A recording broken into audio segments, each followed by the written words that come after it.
En esta ocasión nosotros vamos a hablar sobre el plan de emergencia que se desarrolló en la comunidad de San Pedro de la parroquia Pindilí. Nuestro grupo está conformado por María Elena Luzuriaga, por Sharon Sarmiento y Antonio Ortega. Esto está ubicado en el cantón Azogues, en la provincia del Cañar. Es una zona oriental. Su población está alrededor de 2.473 habitantes. La población se dedica a la agricultura, a la ganadería y a la crianza de animales menores. Los problemas sociales en esta zona es la pobreza extrema, la falta de servicios básicos, la comunidad con bajo índice de educación primario concluido, alto grado de alcoholismo y de violencia intrafamiliar. Tenemos un alto nivel o grado de personas con discapacidad. El capital social es una comunidad cooperativa medianamente unida e incluyente, con alto grado de violencia intrafamiliar. Si bien es cierto, existen instituciones del Estado como el UPC, las tenencias políticas, la Junta Parroquial, tenemos el Ministerio de Salud Pública, tenemos el Mineduc, el MAGAB y el Ministerio de Inclusión Económica y Social. No hay una participación activa en la vida comunitaria, por lo que es importante lograr una mayor presencia y participación institucional. Contamos con 67 personas que presentan cuadros de estrés postraumático. De acuerdo a la información proporcionada por el Ministerio de Salud Pública, 12 no poseen referente familiar y 17 en total no disponen de un cuidador. En la comunidad no existe exclusión social y de requerirse un trabajo coordinado en equipo en búsqueda del bien común, existe disponibilidad, ya sea en el tiempo o en los recursos. Sin embargo, los niveles de violencia han generado una falta de cohesión entre los miembros. Esto indica que se debe al alto nivel o consumo de alcohol en la zona. Tenemos 471 personas que conforman 157 familias del sector San Pedro de la parroquia Pindilig en la vía Trama-Mazar.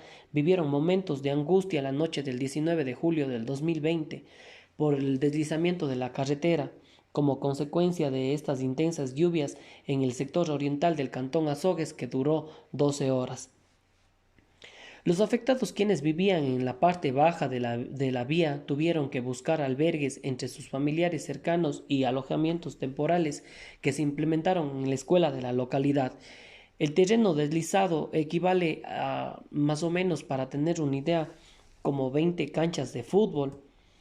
Pudimos captar imágenes en donde podemos observar las viviendas colapsadas y los terrenos en su total destrucción. Entre los afectados podemos indicar que existen 91 personas adultas mayores y 44 personas con discapacidad, 173 personas que han quedado sin hogar y lo han perdido todo, ascendiendo a la pérdida de $200,000 entre enseres animales y 51 fallecidos y 13 desaparecidos. Se han registrado pérdidas de alrededor de $500,000 en términos de infraestructura, como es el centro comunitario, la iglesia, las viviendas que estaban ubicadas en la vía Trama-Mazar, que han quedado totalmente deshabilitadas o han colapsado. Tenemos también la pérdida de 11 kilómetros de vía por el levantamiento de la capa asfáltica. Al igual podemos captar imágenes en donde se puede observar y se puede visibilizar cómo quedó totalmente destruida la carretera. Nuestra misión, nuestra misión es organizar y buscar la reducción del impacto psicosocial de la población afectada en el desastre, de manera especial en las personas que padecen estrés postraumático. Realizar acciones de prevención para la población en general, dotándoles de conocimientos y destrezas para enfrentar la situación actual y similares a futuro. El objetivo, fortalecer la capacidad de respuesta a la comunidad y disminuir sus condiciones de vulnerabilidad psicosociales. El equipo de profesionales quienes tendrán las habilidades requeridas en todos sus perfiles. Eh, Podemos contar con que los profesionales con empatía, comunicación asertiva, capacidad de trabajo en equipo, autocontrol y equilibrio de las emociones, adaptación flexibilidad para el trabajo en situaciones de alto estrés, resistencia a la fatiga física y psicológica, tolerancia a la frustración. También aquí contamos con todo nuestro equipo interventor, en el cual tendremos un jefe o líder de equipo, el coordinador de equipo psicosocial, que estará conformado por un psicólogo social, dos psicólogos clínicos, un trabajador o trabajadora social, el comunicador social, una persona encargada de administración, de logística, un profesional en obras civiles, un médico y una enfermera. Acciones de cada uno de los integrantes del equipo. El jefe de equipo será la persona encargada de diseñar, redactar, difundir y llevar a cabo las acciones en situaciones de emergencia o desastre. Coordinar al equipo de intervención en su totalidad. La toma de decisiones de lo que en relación en la entrega de suministros en el establecimientos o en albergues temporales. Es decir, él tendrá que seguir líneas de acción. También tenemos el coordinador de equipo psicosocial, que será quien coordina el equipo, brindará apoyo psicosocial a la comunidad, participará de forma activa en el cuidado del equipo y el autocuidado, brindará psicoeducación a la comunidad sobre las reacciones normales o anormales en la emergencia. El médico general o familiar, conjuntamente con la profesional en enfermería, serán quienes coordinen y brindarán atención primaria en la salud, ayudarán con el diagnóstico, curación y medicación y seguimiento. Se hará también derivaciones a otros especialistas de ser el caso. Brindarán la orientación a la comunidad sobre temas relacionados con salud, con alimentación, higiene, entre otros. El psicólogo clínico será quien brinde atención primaria en la salud mental, quien nos ayude con el diagnóstico y seguimiento de ser posible cada uno de los casos, brindará orientación a la comunidad sobre temas relacionados con la salud mental. Psicólogo social es quien nos ayudará con la evaluación, la planificación y gestión de las necesidades de la comunidad, quien también liderará en los programas de reconstrucción del tejido social. Tenemos el profesional de las obras civiles, quien ayudará a evaluar la pérdida en cuanto a la infraestructura se refiere. Determinará el riesgo sobre la edificación y la vialidad. También nos ayudará a diseñar un plan para posibilitar la reducción de la circulación vehicular en la zona afectada. La persona encargada de logística es quien nos ayudará a programar y distribuir cada una de las funciones a los determinados equipos. Programación de reparto, es decir, cómo lo vamos a hacer, cómo lo van a hacer, en qué momento lo van a hacer. El comunicador social dice que nos ayudará a recabar la información real, veraz, con la debida ética y humanismo de los hechos suscitados o suscritos, para que nos ayude con la información asertiva y poder entregar a cada uno de los jefes de equipo mediante la comunicación. También dice que nos va a ayudar a preparar la información a ser entregada a las personas víctimas del desastre, es decir, quien nos ayudará a poder informar a la comunidad sobre lo suscitado. El administrador también llevará la información relativa sobre los recursos con los que se cuenta. También nos ayudará con la distribución de todos los recursos de la comunidad, es decir, qué es lo que nos hace falta. Nos ayudará también en la adquisición de insumos y las donaciones, que se llevarán un registro y esto será distribuido a cada uno de los jefes o líderes de equipo. El trabajador social dice que también promueve la inserción social de los grupos, realizará evaluaciones de las necesidades individuales o grupales, también nos ayudará planificando y gestionando programas comunitarios. Para el diagnóstico de trastorno por estrés postraumático, debemos tener en cuenta los siguientes criterios. Criterio A. Exposición a la muerte, lesión grave o violencia sexual, ya sea real o amenaza, en una o más de las siguientes formas. experiencia directa del suceso traumático, presencia directa del suceso ocurrido a otros, conocimiento de que el suceso traumático ha ocurrido a un familiar próximo o a un amigo íntimo. En los casos de amenaza o realidad de muerte de un familiar o amigo, el suceso ha de haber sido violento o accidental. Exposición repetida o extrema a detalles repulsivos del suceso traumático. Por ejemplo, socorristas que recogen restos humanos, policías repetidamente expuestos a detalles de maltrato infantil. Criterio B. Presencia de uno o más de los síntomas de intrusión siguientes asociados al suceso traumático, que comienzan después del suceso traumático. Recuerdos angustiosos recurrentes, involuntarios e intrusivos del suceso traumático. Sueños angustiosos recurrentes en los que el contenido y afecto del sueño están relacionados con el suceso traumático.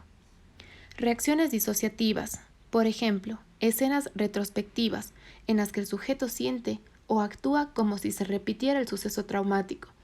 Estas reacciones se pueden producir de forma continua y la expresión más externa es una pérdida completa de la conciencia del entorno presente. Malestar psicológico intenso o prolongado al exponerse a factores internos o externos que simbolizan o se parecen a un aspecto del suceso traumático. Reacciones fisiológicas intensas a factores internos o externos que simbolizan o se parecen al aspecto del suceso traumático. Criterio C. Evitación persistente de los estímulos asociados al suceso traumático, que comienzan tras el incidente traumático, como se pone de manifiesto por una o dos de las características siguientes. Evitación o esfuerzos para evitar recuerdos, pensamientos o sentimientos angustiosos acerca o estrechamente asociados al suceso traumático. Evitación o esfuerzos para evitar recordatorios externos, como personas, lugares, conversaciones, actividades, objetos y situaciones que despiertan recuerdos, pensamientos o sentimientos angustiosos acerca o estrechamente asociados al suceso traumático. Criterio D. Alteraciones negativas cognitivas y del estado de ánimo asociadas al suceso traumático, que comienzan o empeoran después del suceso traumático, como se pone de manifiesto por dos o más de las características siguientes. Incapacidad de recordar un aspecto importante del suceso traumático, debido típicamente a amnesia disociativa y no a otros factores como una lesión cerebral, alcohol o drogas. Creencias o expectativas negativas persistentes y exageradas sobre uno mismo, los demás o el mundo. Por ejemplo, estoy mal, no puedo confiar en nadie, el mundo es muy peligroso, tengo los nervios destrozados. Percepción distorsionada persistente de la causa o las consecuencias del suceso traumático, que hace que el individuo se acuse a sí mismo o a los demás. Estado emocional negativo persistente, por ejemplo, miedo, terror, enfado, culpa o vergüenza. Disminución importante del interés o la participación en actividades significativas. Sentimiento de desapego o extrañamiento de los demás. Incapacidad persistente de experimentar emociones positivas, por ejemplo, felicidad, satisfacción o sentimientos amorosos. Criterio E. Alteración importante de la alerta y reactividad asociadas al suceso traumático, que comienza o empeora después del incidente traumático, como se pone de manifiesto por dos o más de las características siguientes. Comportamiento irritable y arrebatos de furia, con poca o ninguna provocación, que se expresan típicamente como agresión verbal o física contra otras personas u objetos. Comportamiento imprudente o autodestructivo. Hipervigilancia. Respuesta de sobresalto exagerada. Problemas de concentración. Alteración del sueño, por ejemplo, dificultad para conciliar o continuar el sueño o sueño inquieto. Criterio F. La duración de la alteración, criterios B, C, D y E, es superior a un mes. Criterio G. La alteración causa malestar clínicamente significativo o deterioro en lo social, laboral u otras áreas importantes del funcionamiento. Criterio H. La alteración no se puede atribuir a los efectos fisiológicos de una sustancia, por ejemplo, medicamento, alcohol o a otra afección médica. Los trastornos de salud mental pueden ser consecuencia de la emergencia, preexistentes o ambos. Dentro de las acciones especializadas para quienes padecen trastorno de estrés postraumático, podemos indicar: 1. Garantizar el acceso a atención clínica especializada y la conformación de una red de apoyo social. 2. Conformación de espacios para terapia grupal. 3. Creación de equipos móviles en salud mental de manera que se acerque la atención a la comunidad. 4. Garantizar el acceso a la medicación para el trastorno de estrés postraumático. 5. Implementar, en la medida que es posible, un sistema de salud completo. 6. Desarrollar un sistema de salud mental comunitario sostenible. Y 7. Identificar grupos de alto riesgo social y brindarles atención prioritaria. Estos grupos son los niños, niñas y adolescentes, personas con discapacidad, personas con problemas de salud mental, personas adultas mayores, mujeres embarazadas y cabeza de hogar, para evitar una doble vulneración. Acciones especializadas. Con los niños y niñas se llevará a cabo actividades lúdicas y recreativas que ayuden a desviar la atención para el evento y su asimilación. Cuentos, narrativas del acontecimiento con un final favorable, títeres, arte terapia y otros. Con los adolescentes se llevará a cabo narrativas del acontecimiento, deportes al aire libre, teatro, música.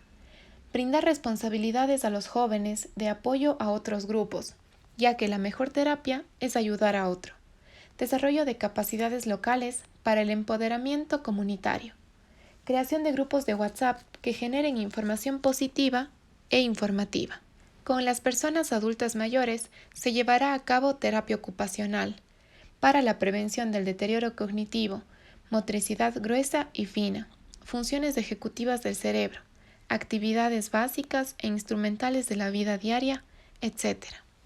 Talleres de saberes ancestrales, en los que se impartirá información relevante sobre cultivos, tradiciones, cuentos, ritos, vivencias, etc.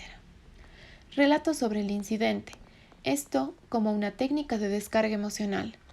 Brindar información del trauma y cómo superarlo. Brindar información sobre el manejo de problemas que surgirán a partir del incidente.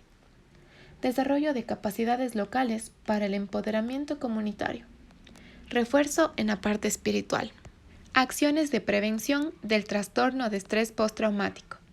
Garantizar el acceso a atención clínica especializada y la conformación de una red de apoyo social. Hablar sobre el tema, sentimientos, emociones, repercusiones, para entender que su reacción es normal ante los acontecimientos.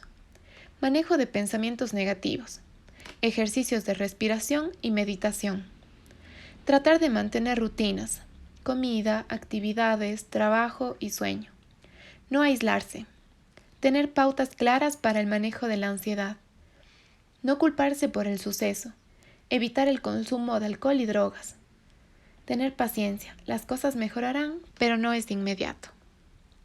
En el apartado de autocuidado de los intervinientes, se detalla los métodos y estrategias que se llevarán a cabo para garantizar el bienestar del equipo interventor. Para la formación del equipo interventor, tendremos capacitaciones online a través de nuestra plataforma virtual interactiva con niveles de formación básico, intermedio y avanzado.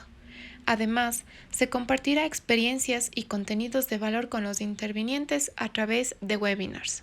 En la preparación, se brindará formación para la intervención en crisis, mediante sesiones educativas experienciales. Además, se tratará temas sobre prevención y detección y referencia de casos, primeros auxilios psicológicos, desactivación emocional, derivación para atención especializada. Como otro punto tenemos la promoción de espacios seguros, esto en albergues para personas movilizadas por el desastre. Y, por último, abordaremos la participación social, con la ayuda a los miembros de la comunidad.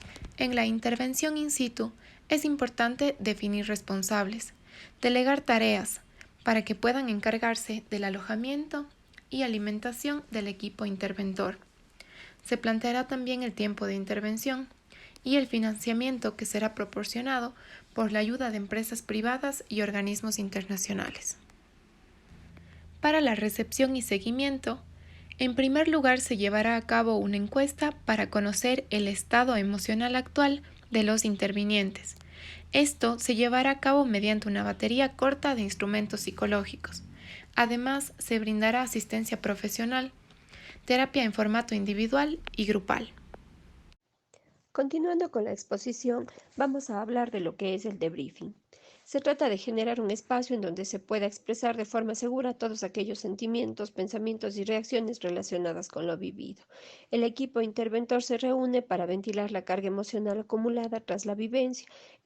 Debriefing es más bien un tema un poco más formal y es dirigido por un profesional en el área de la psicología.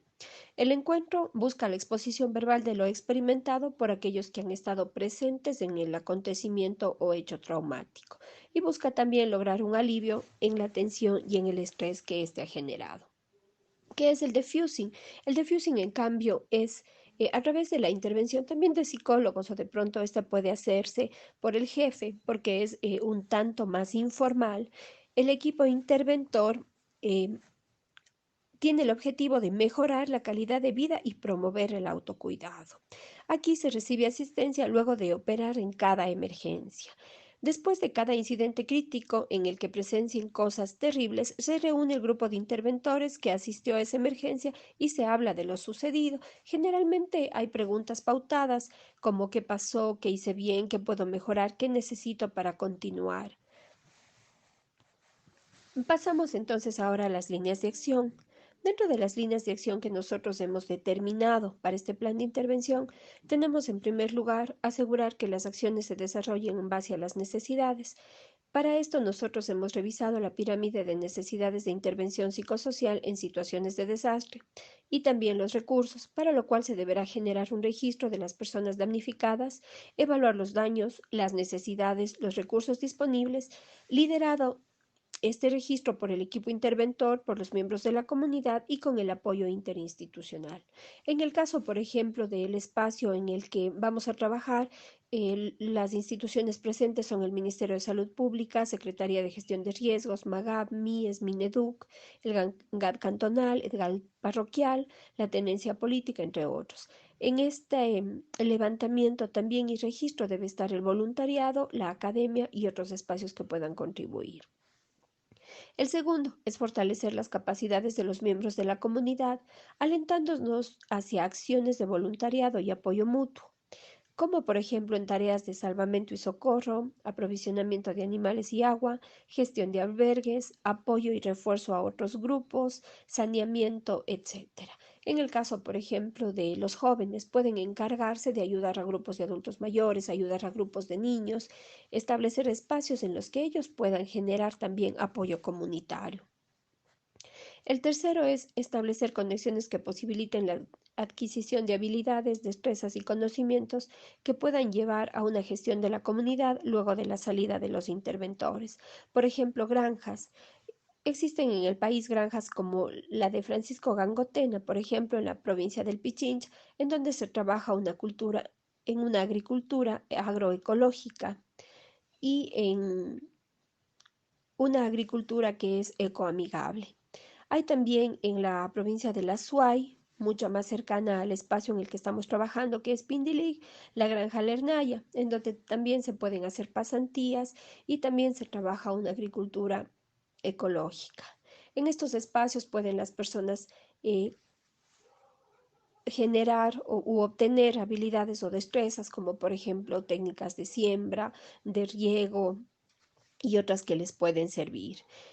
También emprendimientos. El MIPRO es una institución del Estado que genera, aparte de dar los dineros o capital semilla para generar emprendimientos, también da asistencia técnica en dos aspectos. Uno, por ejemplo, en el área misma del producto, como por ejemplo la elaboración, y otro también en el tema de atención al cliente, técnicas de ventas. La parroquia Pindilig, tradicionalmente, gracias al apoyo de SELEG, ha sabido elaborar un champú de romero que existe en la zona. Sin embargo, este champú no tiene todavía ninguno de los requisitos para que pueda tener su venta al público. Entonces, podría trabajarse y fortalecer este aspecto de la parroquia.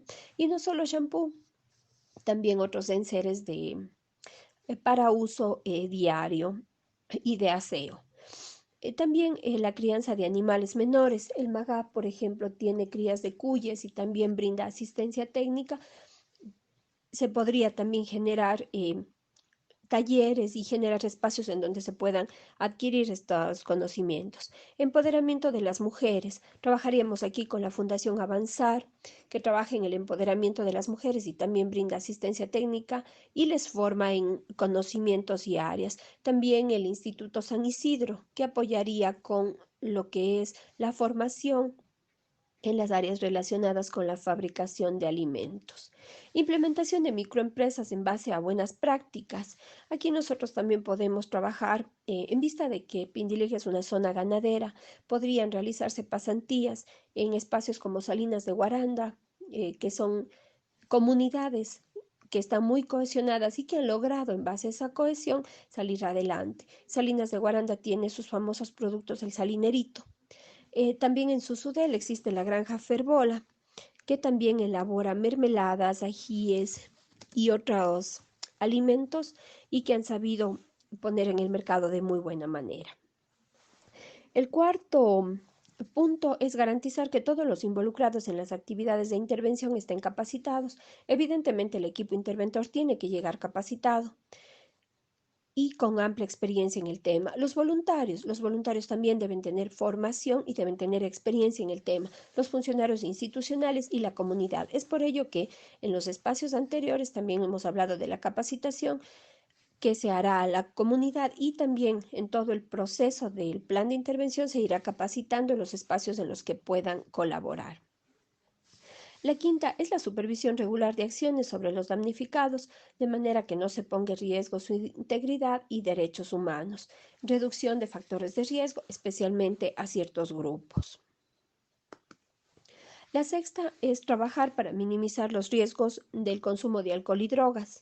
Sabemos que en estas situaciones generalmente se acrecenta el consumo de drogas y alcohol y al inicio cuando se realizó el diagnóstico de la población habíamos indicado que es una población con alto grado de consumo de alcohol.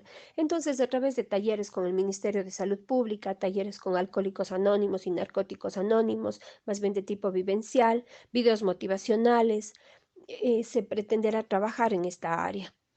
También se trabajará en el refuerzo de los factores de protección y la minimización de los factores de riesgo en relación a este tema. El séptimo punto es el desarrollo de un sistema de salud mental comunitario sostenible con la participación de todos los actores comunitarios. Ya existe en la zona el Ministerio de Salud Pública y también el MIES. A esto se sumará entonces, más que desarrollar, se hará aquí un fortalecimiento del sistema con la empresa privada a través de donaciones, pago a profesionales versados en el tema para capacitaciones a los miembros y también a la comunidad, asimismo con la academia en el área de la vinculación a la universidad, vinculación a la colectividad, las universidades podrían apoyar también a esta comunidad. El octavo punto es disponer de una apropiada gestión de la comunicación que dé cuenta de la realidad de los acontecimientos, con datos fidedignos y veraces, al tiempo que genere confianza en los damnificados y pueda contribuir a los objetivos de la intervención. Existe ya una persona determinada, encargada para que difundirá la información. Esta información se manejará de una forma correcta, coherente. El grupo de personas que sufrieron también esta emergencia serán personas que estarán constantemente informadas y con la verdad. Aquí se generará una suerte de confianza que permitirá mejores resultados. La información que se generará a través de los medios será información que no atente contra los derechos ni la dignidad de ninguna de las personas. El noveno punto es trabajar con un enfoque diferencial en base a los grupos de atención prioritaria. Hemos visto que los grupos de atención prioritaria son grupos que pueden ser en espacios de emergencias y desastres doblemente vulnerados. Entre estos grupos tenemos las personas con discapacidad, personas adultas mayores, niños, mujeres solas, mujeres cabezas de familia. El enfoque con el que se trabajará, insistimos, es el enfoque diferencial, tratando de disminuir los factores de riesgo. El 10º punto es la planificación de acciones que se centraba en las necesidades determinadas y en base a su nivel de prioridad, así como los recursos detectados, por lo que también es necesaria una evaluación basada en la satisfacción de estas necesidades. Esta evaluación se hará con todos los miembros de la comunidad, representantes de grupos afectados, con participantes de las instituciones, con voluntarios, y se hará de manera sistemática y periódica, de manera que, de existir grupos que no han sido atendidos, las actividades y recursos pueden redireccionarse hacia estos. Tomando en cuenta el punto de empoderamiento de la comunidad, podríamos indicar que el empoderamiento comunitario debe estar presente en todas las fases de la intervención, como se ha evidenciado en los 10 puntos antes mencionados. Al inicio de manera indirecta en las actividades de apoyo mutuo y de manera directa también promoviendo procesos comunitarios propios y que se lleven bajo su responsabilidad. Al inicio nosotros habíamos hablado que la comunidad será formada para brindar apoyo, por ejemplo, en saneamiento, salvamento y socorro, en dirección de grupos pequeños y en otras actividades. Esto genera también un sentimiento de pertenencia, un sentimiento de cohesión social. Las 3 áreas en las que nosotros vamos a trabajar para el empoderamiento comunitario son el área económica, desarrollo de proyectos sostenibles en el tiempo y que se basen en los recursos de la comunidad. Habíamos conversado ya de las granjas, de la crianza de animales, en el tema de emprendimientos, de productos de aseo personal, quesos, mermeladas, charqui, frutas deshidratadas y otros. En el tema de microcréditos y también en capacitaciones en inteligencia financiera. En el área social se dará un fortalecimiento de las habilidades de miembros de la comunidad en base a talleres, pasantías y capacitaciones. Estamos orientados más bien hacia pasantías que vuelvan vivencial las actividades y la actividad de aprendizaje. Espacios de apoyo mutuo también que generen un sentimiento de pertenencia y por ende de cohesión social, como hablábamos de que, por ejemplo, los grupos de jóvenes se encarguen de grupos de niños o de grupos de adultos mayores. Actividades de esparcimiento que promuevan la unión y el pasar en tiempo en comunidad, como deportes, festividades locales o rituales que le devuelven también al grupo este sentido de pertenencia y de identidad. En el área de salud mental, como habíamos indicado, la idea es desarrollar o fortalecer un sistema de salud mental comunitario sostenible y completo, con profesionales especializados, con terapia individual y grupal, con espacios físicos destinados para la actividad, con la promoción de la salud como un derecho, con la presencia y el compromiso de las instituciones públicas y privadas. Una vez que se ha finalizado el plan de intervención, que se ha acabado el tiempo en el que el equipo interventor se encuentra en la comunidad, se da la salida del equipo. Es evidente que el equipo interventor debe permanecer un tiempo determinado en la zona. La salida debe darse después de la evaluación de las acciones, partiendo de que el problema no se soluciona del todo, pero que se hizo lo mejor para contribuir con la solución. Es importante devolver la información de lo actuado a la comunidad, evidenciando las buenas prácticas y también los espacios pendientes de intervención o de refuerzo. Se debe realizar un informe que dé cuenta de las actividades que se ejecutaron durante la intervención, así como el manejo de los recursos existentes. Este informe es un acto de responsabilidad hacia la comunidad y también hacia los propios interventores. Se deberá informar a las instancias que se quedan o que nos toman la posta acerca de los recursos y avances logrados y de los aspectos pendientes de refuerzo, como habíamos indicado. Se informará también a la comunidad acerca de la creación del programa de salud mental comunitario, en el que participarán y se espera la participación de todos. Y una vez que el equipo esté fuera de la zona, se realizará un seguimiento para garantizar su salud mental. Muchísimas gracias.